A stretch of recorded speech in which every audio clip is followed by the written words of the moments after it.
This is all, well, it's the launch of the National Steam Rally here today as well. At the 59th, yeah. This is the launch we have for the 59th Steam Rally. And today we have Conor here from Arigna Fuels. Arigna Fuels here is one of our main sponsors of the Steam Rally for this year, and also the supplier of the new type coal. Conor will obviously tell you now what's the new type of coal, well, it's a biomass fuel now that we're in. You may pause for a minute now with that. So the new type fuel. So it's a 100% renewable fuel. It's made from in the main olive stones at the minute. It's basically anything that grows. We're using agri residues, which is an olive stone. How we make it is we heat treat the olive stones in the absence of oxygen to 300 degrees, and it basically dries off all the tars and creosotes and turns it into a higher carbon product. We then crush the olive stones, and then we bind them into a briquette. And the guys here at Stradbally tested it this time last year, wasn't it? Yeah. March last year, yeah. It was very good, yeah. We've done some trials here from people from Wales, England, Scotland. There's a group of people that have been doing trials for the last couple of years, and a little bit of tweaking, but we're at about 85% running now, which is pretty good. The coal substance that we have been using would be running, say, at 100%. The Arigna Fuels is hitting this heat of about 85%. So it's very, very close. Yeah. We're absolutely well impressed now. We can't say any different. The big test now, obviously, is the Steam Rally. We will have possibly 60 to 80 steam engines burning maybe about 15 ton of coal over two and a half days. Yeah. Well, not the coal, I keep saying the coal, it's actually the biofuel. Yeah. And that will be the big test now after the August weekend will be the big test here.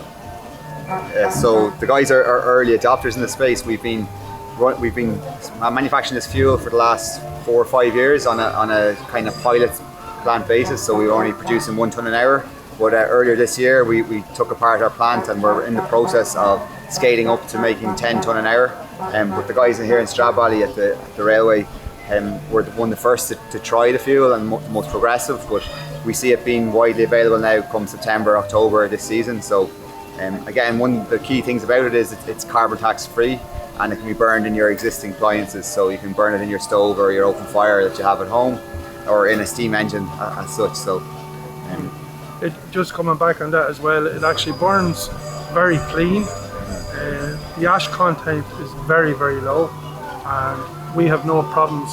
We've tried it in steam engines, small engines, obviously Roisin, the tubes, everything is perfect from it, and there's absolutely no very, very minimal waste, so it's quite good. I suppose that's the key thing. When we designed the fuel, we needed to make sure that it was clean burning, not only renewable but also clean burning, and that is one of the key things. So it's as clean as any renewable fuel, and it's also cleaner than any smokeless fuel as well. So that's the long term. Arigna, we've been manufacturing smokeless fuel for 30 odd years, and this is our next move to renewable fuels. So we'll be transitioning over to renewable fuels now over the next 2-3 years, hopefully, and to hopefully turn into 100% renewable manufacturer as the time requires.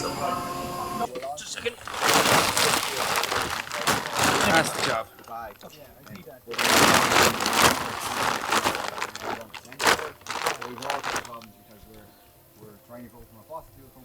I'll get Conor to show up for this.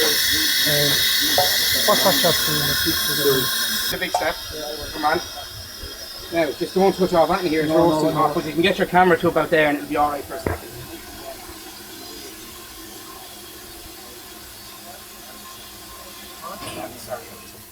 Yeah. So I'm Fantastic. 4th, 5th generation. I don't know. They're not sure. But my father was Peter, so he passed away earlier this year. Oh, I'm sorry now to hear that. Have you a museum or something up there? So there's a mining museum up there now. We're not. You're not. It's a separate. Yeah, it's not for profit. But all the stuff that's up there now would have come from your place. Yeah. And down in Castle Comer, they have the main thing. Yeah. So where the Swan is now is just up against Castle Comer. So we were always in the South Leinster coast. Yeah. And back in the 50s and 60s, my family, the Flemings birthday now, it's a more Dave that did. Yeah. But they did, going back to the war, we had coal mines in Woodville, now there are coal mines in Rossmore, you know, that's just up the road overlooking Cap. So there's a good lot of coal mines up there. Rossmore was going well until, I remember that. Yeah, it was. Into the 70s, That's right, yeah. Whereas the one in We're still on stone over at the moment.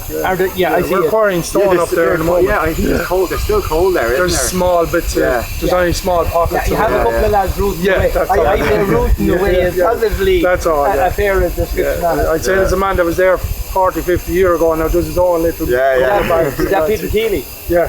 So Peter is a legend in his own lifetime. Right, He's a straightforward way. But he gets known like everyone else. He is, of course. But no, I would know of nice your to meet you, family over the years. That the Flemings down here were also involved in coal. Yeah. Not so much heavily coal.